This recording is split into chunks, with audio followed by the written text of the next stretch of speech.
Hello and welcome to the EdjSports NFL podcast. Here we are on Monday, February 14th, Valentine's Day, also known as the Super Bowl hangover day.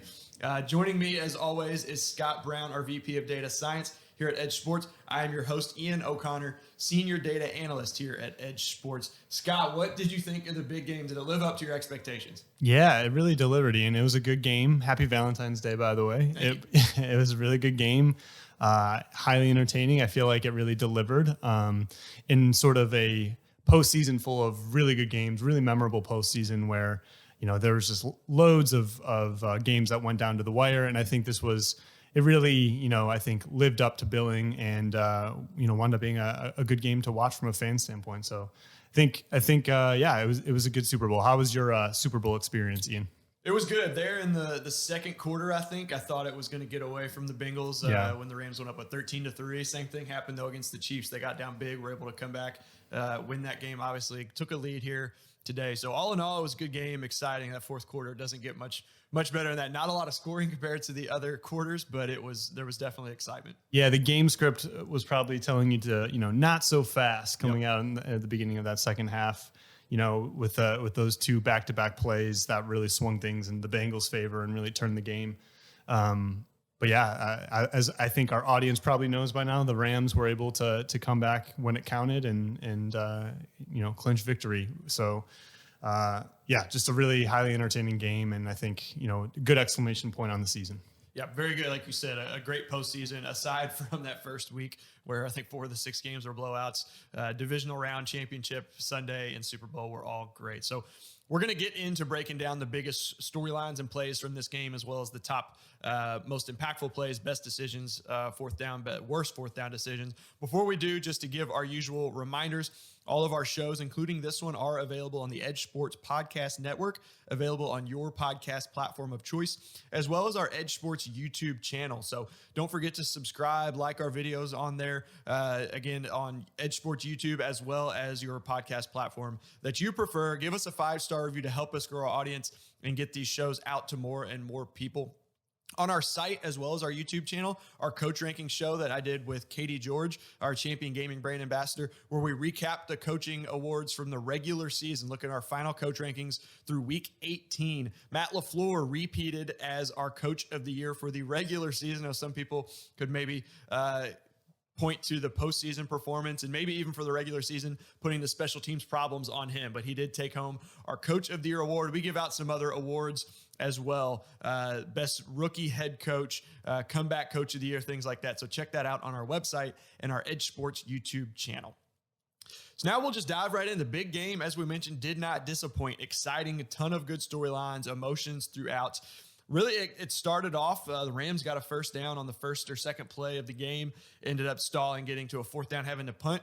Cincinnati got the ball a little shy of midfield, went 3 plays, and then we got some action from the start, what we love to see. 4th and 1 from the LA 49-yard line. Zach Taylor went aggressive, chose to go for it on 4th and 1 across midfield. It's a 3.7% increase in pre-snap win probability. As we know, they didn't get it, but this was a great decision from Zach Taylor, who was only 21st in CCI this season, had really had some moments here and there for aggressive decision-making as well as conservative decision-making throughout the season. So it was really kind of hard to predict what he was going to do here. Yeah, it was hard to predict, but good to see, I think, setting the tone early in this one, 10 minutes in the first quarter, first, possession, right, to really be pushing their edge every chance that they could. And, they wound up going for it, not getting it. So the result wasn't what the Bengals fans wanted, but didn't hurt them too bad. They were definitely at a point in the field where going for it was the right move, the LA 49. And obviously they're going to be picking that up most of the time, being that it's only a single yard. These are all, I think, well-trodden talking points at this point from us. But I think, credit to Taylor here going for it, and didn't work out, but I don't think he necessarily let that discourage him over the course of the rest of the game, as we will see and talk about a little bit more here shortly. Yeah, it's a good point. A lot of times we see that kind of recency bias where a coach won't convert and then will kind of, I don't want to use scared, but kind of, I guess, for lack of a better word, be scared to go for it later on. Because he's like, well, we didn't get it last time. Maybe things aren't looking good, but didn't convert. Gave the Rams good field position. That is the downside of going for it. We'll acknowledge that there is a downside because That is, you don't get it and you give good field position. And the Rams took advantage, went down the field. Matt Stafford hit OBJ for the game's first touchdown on third down from the 17-yard line. Odell, first touchdown of the game. That was a bet I almost placed. Decided not to. Did it against San Francisco. But Odell was plus 800 to score the first touchdown of Super Bowl 56. So a big one, especially when he got hurt. It's nice to see him, regardless of what you think of him, to finally get to the Super Bowl after some of those teams that he played on and had to suffer through to get a touchdown in the Super Bowl. He's been a big part of that team really throughout the playoffs. After the Bengals got a field goal, right after that, the Rams went down for another touchdown. Matt Stafford hit his favorite target, the other superstar out there, Cooper Kupp, who wound up being the Super Bowl MVP, Triple Crown winner among receivers this year as well. But the botched extra point made it 13-3, and that could have been it could have come back to haunt them. And in a way, I feel like it almost did. It almost kind of was negative for the Bengals that this happened in the long run, because coming down to that final drive when they had to score a touchdown, if that was a 20-17 game, they might be a little bit more conservative and end up having to kick a field goal there. And then the Bengals can win it on a field goal in a tie game there. But it ended up being kind of played out the way it did. There was a lot of game left to play. But what did you think at that point when they botched that extra point? Did you, at that point, again, they'd already scored 2 touchdowns, looking good, looking like it might not even make a difference? Yeah, I didn't really think much of it at the time, other than obviously you hate to have that happen if you're the Rams, duh. But hard to, it was at an early enough point in the game where it was really hard to fully grasp, sort of the scoregami implications as you head down the stretch.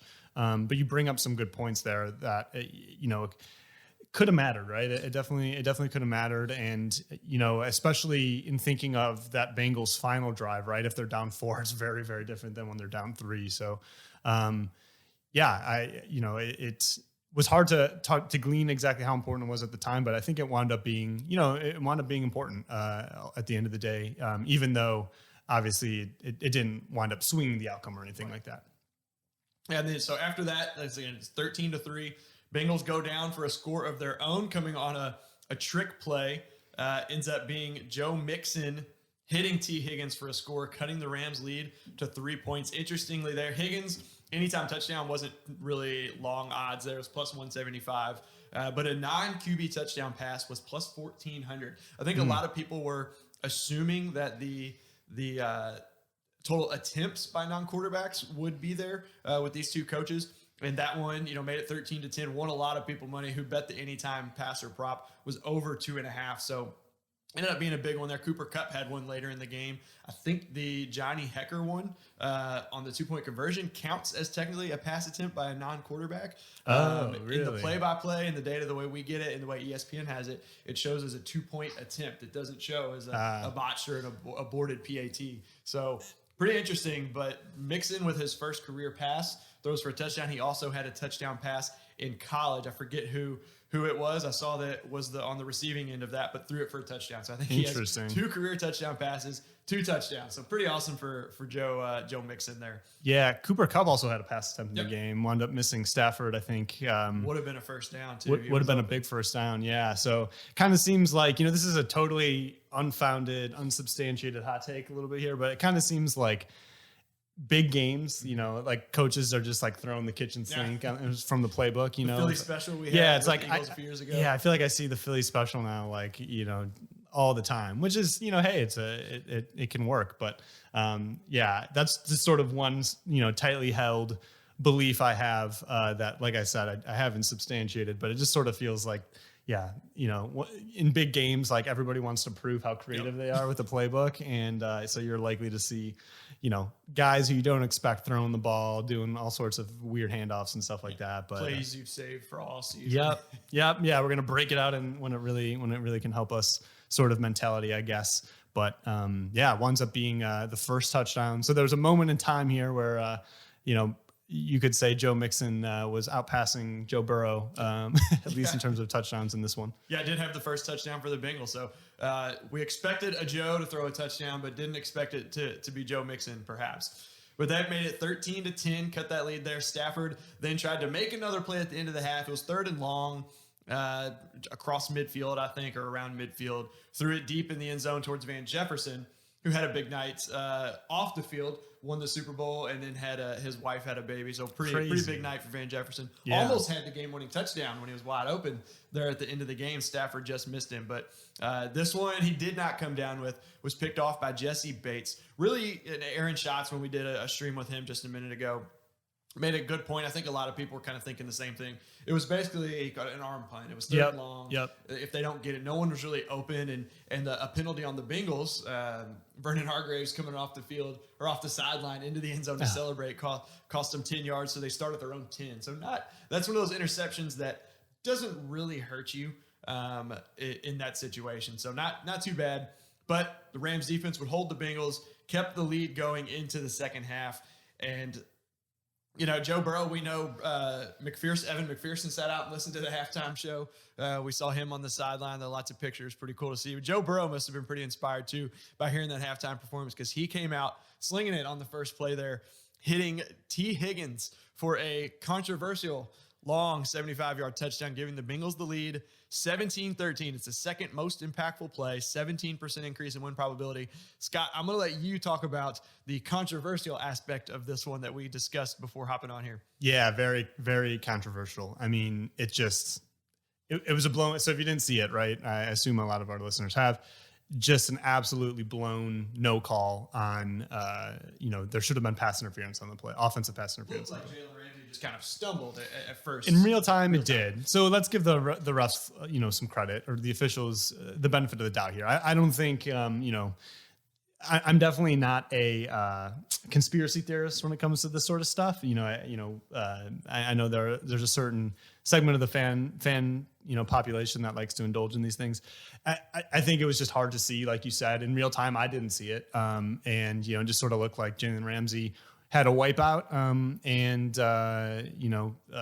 T. Higgins just was streaking wide open there and wound up cracking a 75-yard touchdown, which really, really swung the game. It was really, really unexpected, right? Jalen Ramsey, among the best cornerbacks in the NFL, if not the best, renowned for shutting guys down.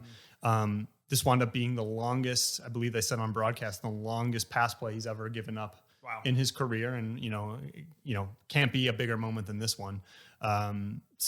Obviously I remember after watching the play, the camera just sort of locked on him, and it, felt bad for him in the moment. But then obviously when you saw it back, basically what happened, T. Higgins latched on, I don't know, with his whole hand or a couple fingers on Ramsey's helmet and his face mask.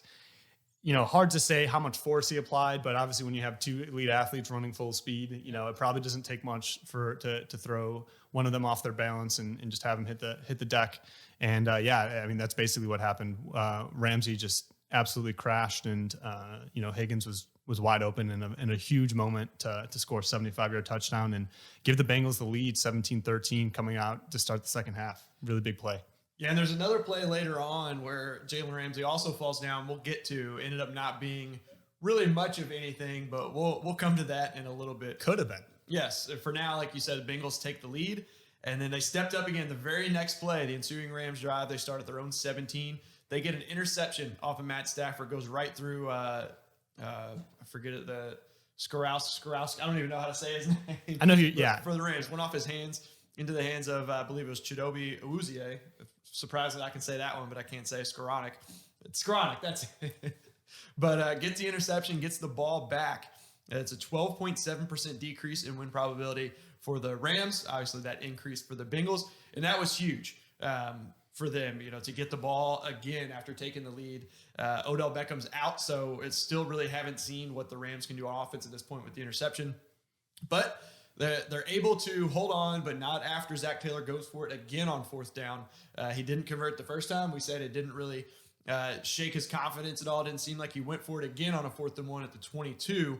This one, though, only a 1.9% increase in win probability, passing up a field goal. You want to talk about this one and maybe the difference between, the first quarter, it's, versus a punt, second quarter, it's versus a field goal, and a little bit of a different score situation too.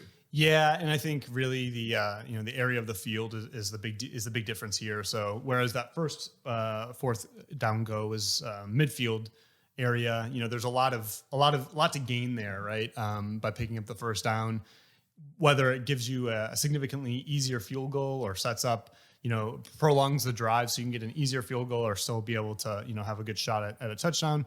Here, it's less pertinent for your field goal make rate, right? Like your field goal make rate is pretty stable at this part of the field because it's already a 40-yard and under field goal, which somebody like McPherson's able to convert at a very, very high probability. So really you're playing for the touchdown equity, and it's just sort of kind of in that what's the right term? Like kind of like a no man's land, we'll call it, between being right at midfield where it can really matter, and then of course also the importance picking up near the goal line, right, where every yard really matters in a very nonlinear way to scoring a touchdown. When you're at the 22, as they were here, it's just sort of important, but not as significant as either of those two areas. So, but yeah, kind of, circling back to Zach Taylor here. Yeah, good to see him go for it 4th and 1. It would have been interesting to see if some of these decisions were stretched out a little bit to like 4th and 3s or something like that, whether or not he still goes. But I think he's, really doing the right thing here. They're not huge dogs, but anytime you come into a game when you're a big dog, or not a big dog, but a dog, you got to think about what kind of edges you can pick up to swing the game in your favor. They did have the lead here, 17-13, but you don't want to rest on that. It's not like you're sitting on a multi-possession lead. So it's I think the right mindset here that you don't have enough just yet, and there's too much of the game left to play to really get too comfortable. And so keep the offense on the field, go for it. And it didn't work out the first time, but it did work out this time as Joe Burrow was able to scramble 4 yards to pick up the first down and move the sticks, keep things rolling. Yeah, the field goal takes it to a 7-point lead, which is always big, going from 4 to 7 versus earlier in the game, 0-0. It was a punt, but if it had been tied again here, taking a 3-point lead isn't as big as a 7-point lead, obviously. But it's kind of the way it went. The Rams were able to slow them down, make them settle for a field goal to take a 2013 lead. The Bengals would not score again. That defensive line really stepped up. Aaron Donald really got going. It was just a matter of if the Rams could put anything together, because they were struggling there for a while. They would settle back in. They would get a long drive. They would get a field goal, cutting it to 20-16. And in this time frame, really fourth quarter, McVay had a couple errors by our model. As I explained on the Football Outsider stream with Aaron, these are more so, I think, because of how we think about these two teams, the assumptions we make of how good they are, Rams offense, Cincinnati defense, but also the fact that people don't realize how often you convert a 4th and medium versus what people they think, 10% of the time you're going to convert. So I'll go over the two and then kind of let you talk through those. The first one came early in the fourth quarter, 14-11. It was a 4th and 7 at the Cincy 49.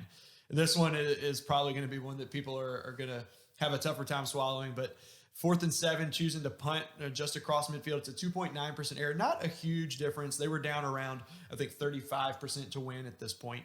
And then the second one ends up being the worst call of the day. 10 minutes left, just 4 minutes later. 4th and 4. This was a long 4. To me, it looked like it was 4th and 5. But as it goes down, it's 4th and 4 at their own 41. Trailing 20-16. It's a 5% error. So like I said, Scott, I'll let you kind of talk through these, why, these, while they seem, maybe counterintuitive, and maybe some people will probably say to us, stupid, and only an idiot would go for it. But maybe kind of bring some clarity to these decisions. Yeah. I think to really defend these, you just, and I think to really understand where the model's coming from, as you mentioned, it's important to understand the matchups, right?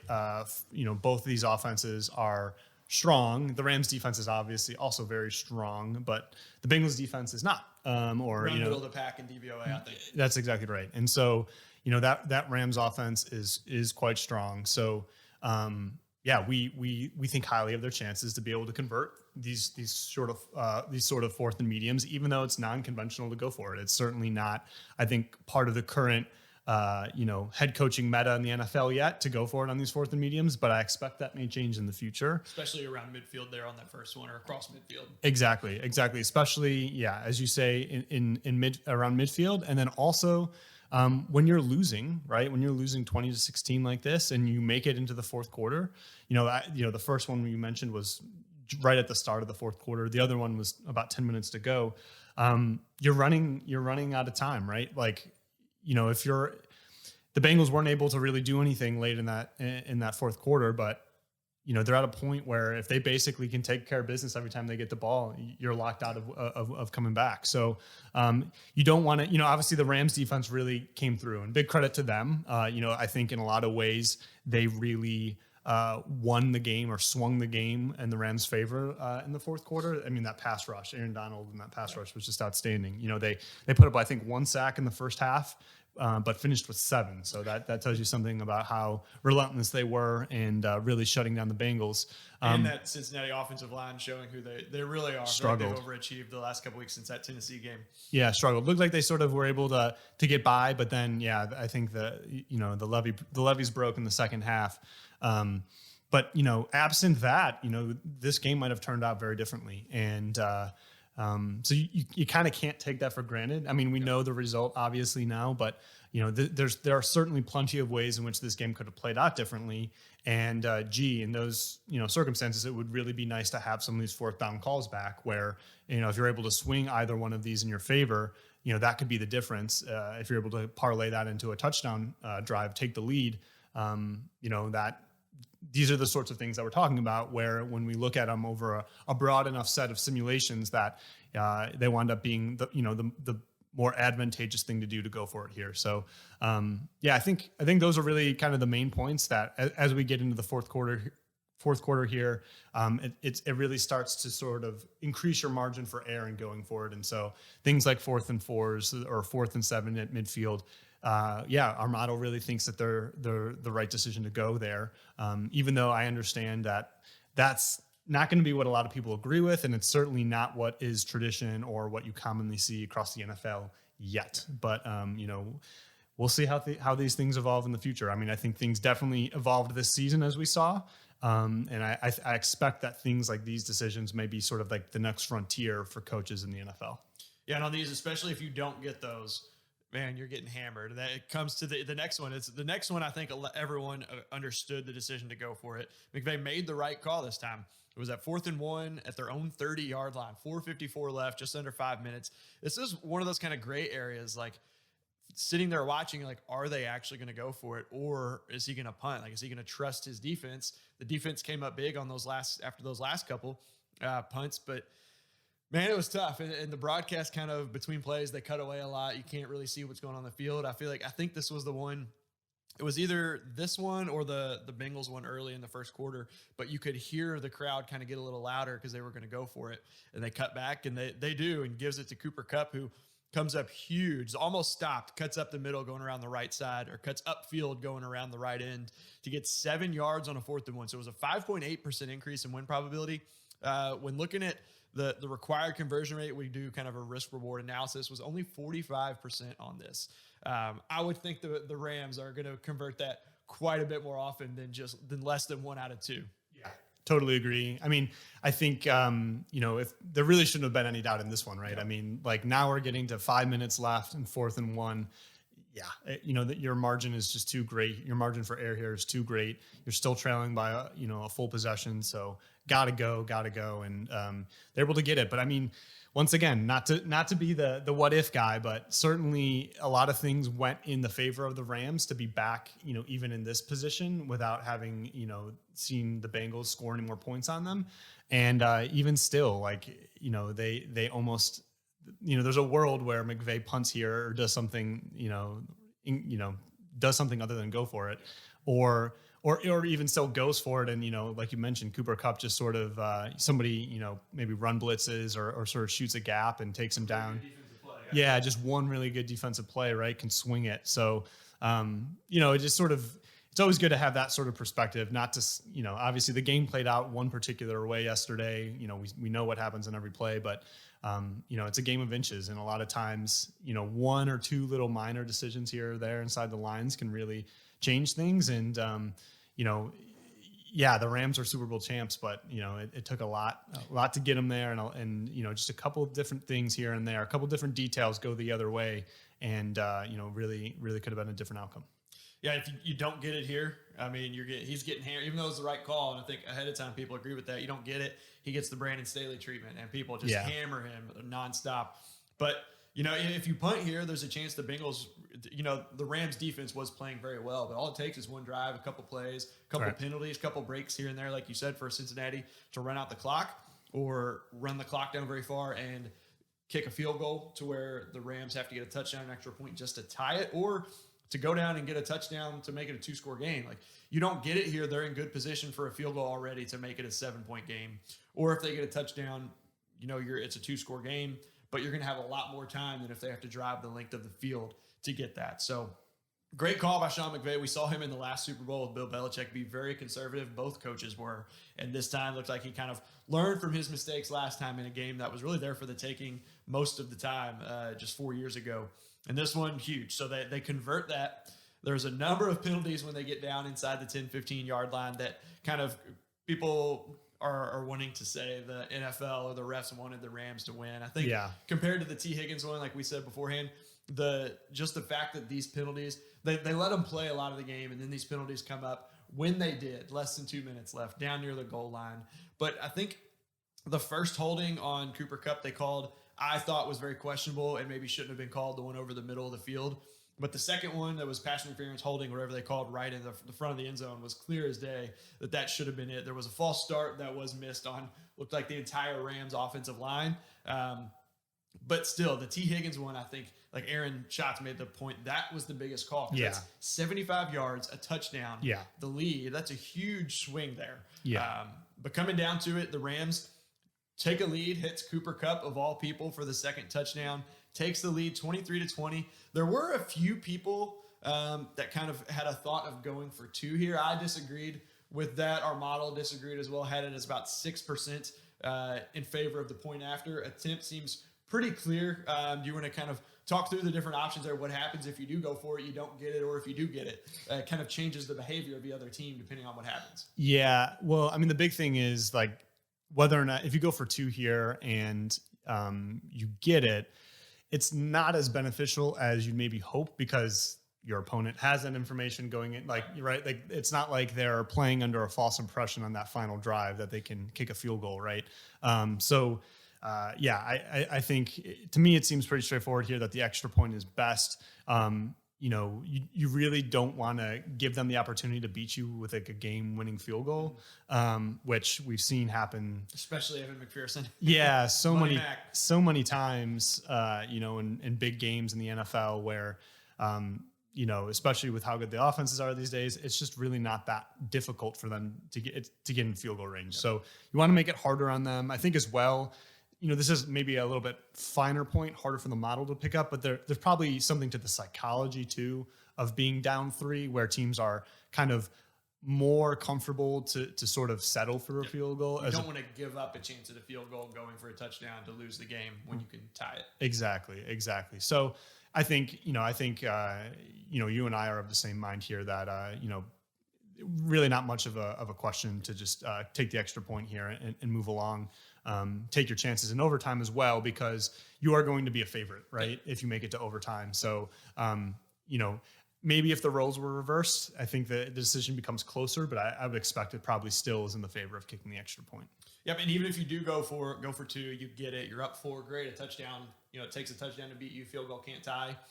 But you're enticing the other team to be more aggressive, right? Because they have to have a touchdown to win the game. Right. And we've seen what can happen with those Bengals when they're aggressive, especially Jamar Chase, T. Higgins coming up big, Tyler Boyd as well. So Burrow and the Bengals got the ball back. Final minute and a half. They had 2 timeouts, chance to win in regulation or to tie it with a field goal, send it to overtime. They came up to a 3rd and 1. And interestingly, they had, I think I saw it was 5 3rd and 1 or 4th and 1 situations in this game. And their starting running back, their Pro Bowl running back, Joe Mixon, is not in the game at all. Their backup, Samaje Perine, who they use a lot, him and Chris Evans, as passing down backs. But in these situations, like, I feel like you have to have your number 1 guy out there. And on 3rd and 1, they don't get it. They're at the LA 49 with 48 seconds left. He gets stopped by Aaron Donald, who just makes an awesome play. I think I've seen people say was behind him and tackled him with like one arm, basically bringing him back. It was our 4th most impactful play of the game, 11.8%. And then Aaron Donald came in, and this is where it comes in. I've seen people say that the media votes for Super Bowl MVP with before the 2-minute warning, because that's when they moved down to the field in the locker room for post-game interviews. And so had they been able to stay, done at the end of the game, a lot of people said they think Aaron Donald would have been MVP because of the way he just stepped up on that final drive. The 4th and 1 was just another one of those situations. Puts pressure on Joe Burrow. 4th and 1, LA 49 game on the line. You get it. You get a chance to still tie or win. Only need about 10 yards, I think I saw, to get into Evan McPherson's range. Or you don't get it, game over. They only have one timeout. Can't stop the clock enough to get the ball back. Burrow's pass is incomplete. He's about to be sacked. Makes a smart play just to get rid of it because he knows if he gets the ball in the air, maybe something can happen. Piron was close. He had a shot at it. Wasn't able to come up with it. But that was our most impactful play of the game, 24.4%. So just phenomenal final drive by Aaron Donald in that pass rush that you mentioned earlier. Yeah, that's a great tidbit there. I did not know that about the MVP voting for the Super Bowl. I believe that's true. Aaron Schatzman, a couple other people mentioned it on Twitter, that is kind of the way it does, or at least in the past it was, and thinking it was the same. Yeah, I mean, Cooper Kupp was definitely deserving, but you could absolutely make a reasonable argument, or reasonable people could disagree here and say, give it to Aaron Donald. I think he obviously stepped up in really big moments in this game, and you could easily make the argument that without his impact on the game, this likely could have turned out very differently. So on this play that you mentioned winds up being our most impactful. We give the Bengals here about a 25-ish% chance to win, and it shouldn't be that difficult to convert 3rd and 1, 4th and 1, and to basically face those 2 money downs and come up with absolute zeros on both of them. That just torches the rest of their equity, obviously. And just absolute credit to the Rams defense stepping up in a big way in the most important moment of the game. The Bengals are not that far away from field goal range at this point. So, it kind of makes you wish, if you're the Bengals, that you had that 3rd down back. Maybe if you could throw the ball.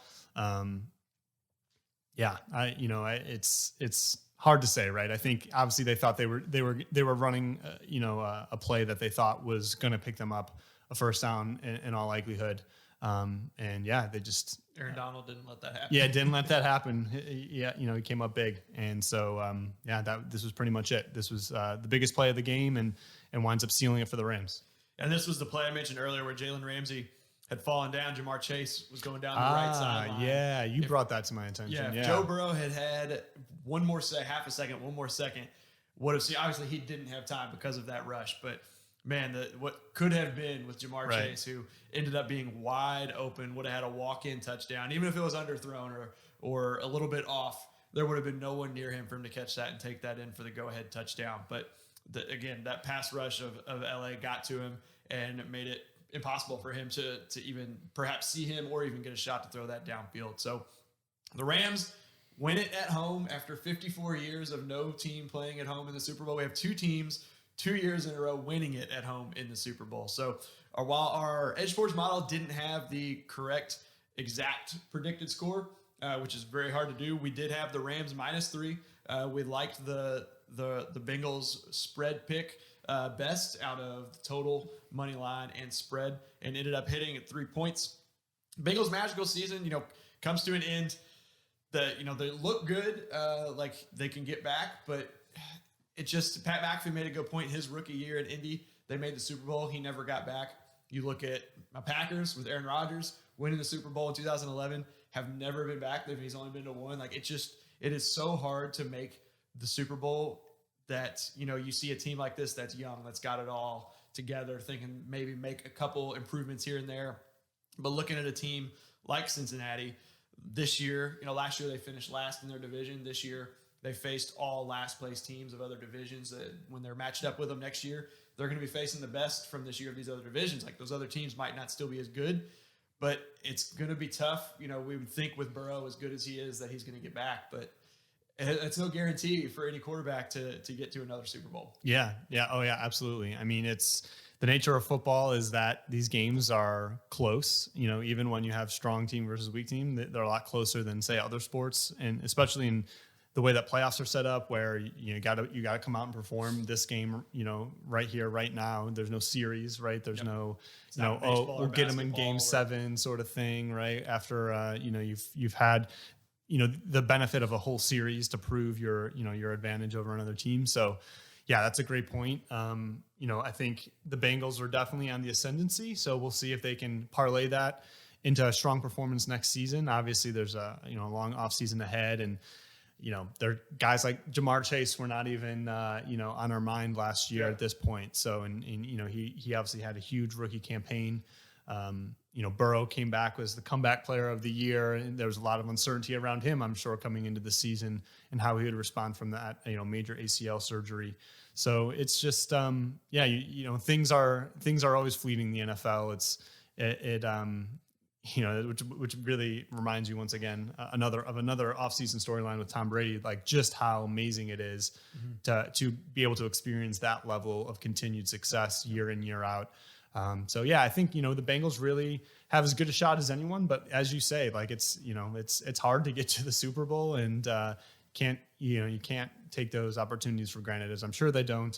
But wish them the best as they, I think, reflect on this game and hopefully are able to, be thankful for the success they had, and then also like be committed, right, to continue to perform at a high level and hopefully get back there and, for that Cincinnati fan base again next season. And even with LA, they went kind of all in for this year, and then you've got Odell. Unfortunately, it looks like they that's really sad. He tore his ACL. Again, the same one as last year. Matt Stafford, I think, is set to be a free agent, if we were looking at that correctly this morning. So said they went all in, it paid off. Personally, I'm hoping Green Bay goes with the all-in approach. I've seen that they're open to it for Aaron Rodgers. It might not be the best for the future, but if they can get Aaron Rodgers to the Super Bowl one more time, would love to see it. But yeah, just another season has come to an end. We've kind of covered a lot of the top fives or the top plays throughout this. So we won't go through the top 5 impactful plays or the best or worst decisions. Again, you can find those on our website at EdjSports.com in the top 5 section. They're also, we're posting them on our Twitter and our social media, Facebook, Instagram, Twitter. Again, that's at EdjSports. We'll have links there to the website where you can take a look at all of those as well. So again, another really great season. The playoffs, it's awesome. First season with 18 weeks in the NFL season. So really couldn't have really asked for more from this. I think a lot of years, when you think back to some of the couple Giants teams, Eli Manning, the Super Bowl, after the Super Bowl, you're like, man, the best team didn't win. I don't know if the Rams are the best team in the NFL. I think Buffalo would give them, perhaps would give them a tough time, as well as even Kansas City, Green Bay, if they would have made it. They didn't. But I don't think anyone is necessarily unhappy thinking, they weren't close to the top of the league. They had their struggles, but for the first half of the season, they looked like possibly the best team. Yeah, and it really feels like this season there's a lot of parity. I know that's like kind of a beaten down cliche at this point, but I really do believe that there, was definitely quite a high, like sort of a tier high level of teams, and we got to see that play out in the biggest rounds of the playoffs, where there were just really good games. I think that, that's the biggest impression for me in this season, is just how many really awesome, excellent kind of, coming down to the wire games we were treated to in the playoffs. I think that I also think back to that Week 18 game between the Raiders and the Chargers, even though, with the tie situation. Yeah, with the tie situation. And obviously another highlight, I think, standout game for me was that Bills Chiefs, like just the final 2 minutes alone were some of the craziest football I've ever seen. I believe that was the divisional round. Just absolutely excellent games. I mean, I think I agree with you that the Rams are probably, I'm not taking anything away from them. They took care of business, but, I think certainly most of the kind of the names that would pop up as the best team, that, the title of best team in the NFL, Packers, Bills, Chiefs, that sort of thing probably come to mind ahead of the Rams. But, they're, I think, a very worthy champion, good on both sides of the ball. Really took the next step this year by, bringing on Matthew Stafford. I mean, you look at their wide receivers, it's just embarrassment of riches there. I mean, you obviously hope, we talk about obviously Odell Beckham going down in this game. Really feel for him. Was an elite wide receiver in the league now for many years. They lost Robert Woods, and Robert Woods, another absolute killer at wide receiver. Right before they signed Odell, I think, or like it simultaneously as those things were happening. Right. So, and then of course Cooper Kupp, we all know about him. Best receiver in the league this year, hands down. So it's just talk about another team that's loaded on offense and at wideout in particular. Definitely the Rams, I think, fit the bill there.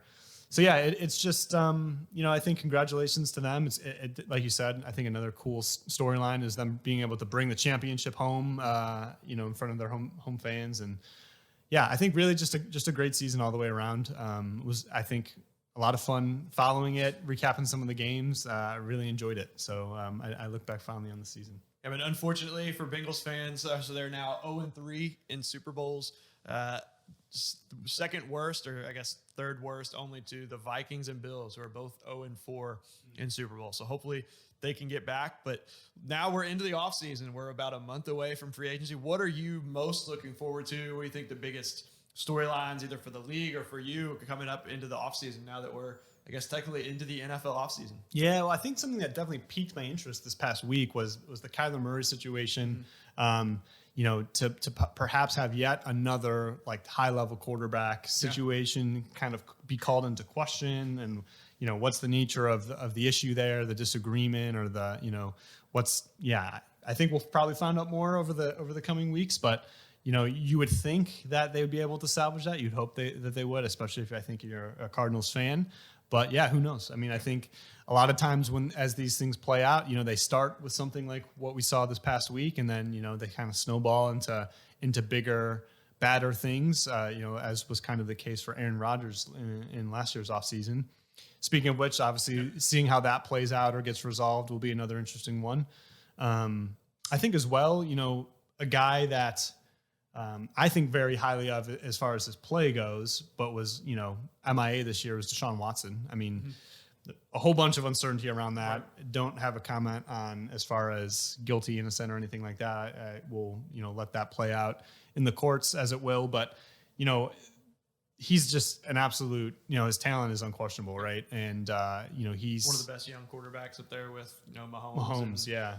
Absolutely. Yeah, I put him up there every bit as good as Mahomes, in my opinion. Josh Allen as well. Like he's up in that top tier. Oh, yeah, absolutely. I mean, I think less accomplished than those guys, obviously not having, this season in his prime to really prove that doesn't help his case. But, I mean, I think he absolutely could be a huge swing piece if he comes back to, becomes a factor in 2022, whether it's in maybe not Houston, but if he winds up, as some of the rumors have indicated, elsewhere, on maybe a mid-tier team, he could definitely make the difference, I think, to making the team that he plays for really competitive in 2022. So that'll be another one to pay attention to. And I think there's just so much, right, that we don't know at this point that can happen this offseason. So, but those are, I think, the three things. They all sort of revolve around the quarterbacks, but those will be three things that I think I watch in the offseason, those few situations. What about you, Ian? Is there anything that comes to mind as sort of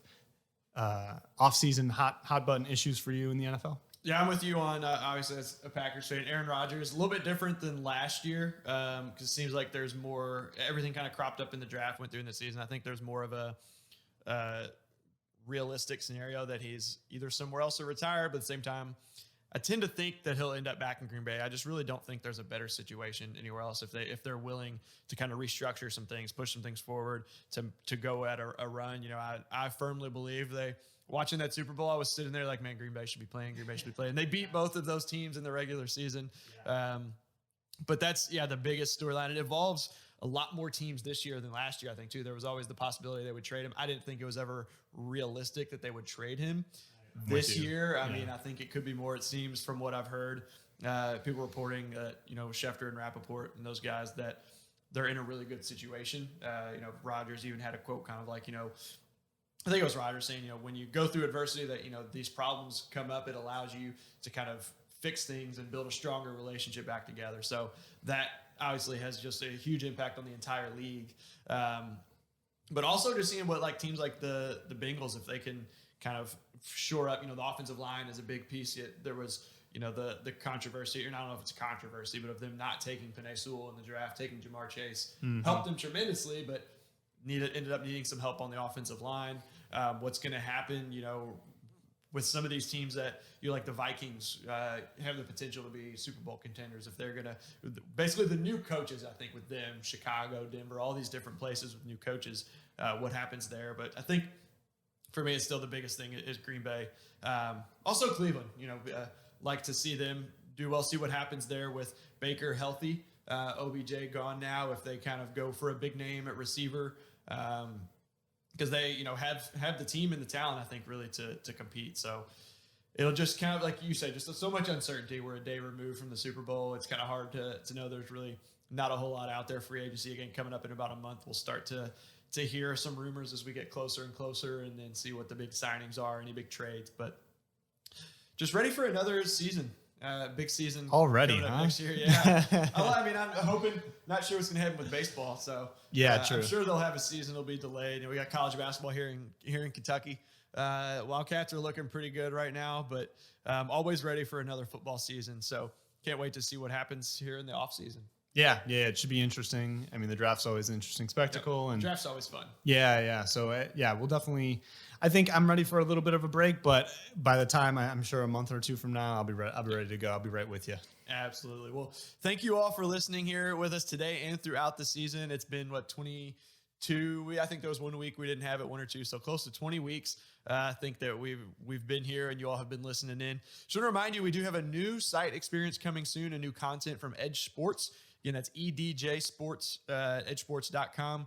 We'll have a multi-sport experience with some golf, baseball, and basketball, and hockey, I believe, as well. So we got that coming here in the next few weeks, so keep an eye out for that. Again, please give us 5-star review on our EdjSports podcast network on your preferred podcast platform.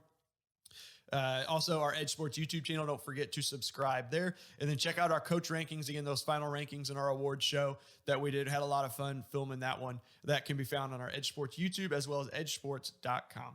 And don't forget, Football Outsiders, keep in touch with them for NFL offseason coverage. Their season or their content doesn't stop at the end of the NFL season. They'll have draft coverage, combine coverage, offseason previewing teams. I think they're beginning, Aaron said, with the NFC West, with the Super Bowl champions, and looking at each division, how they did this year, looking at next year.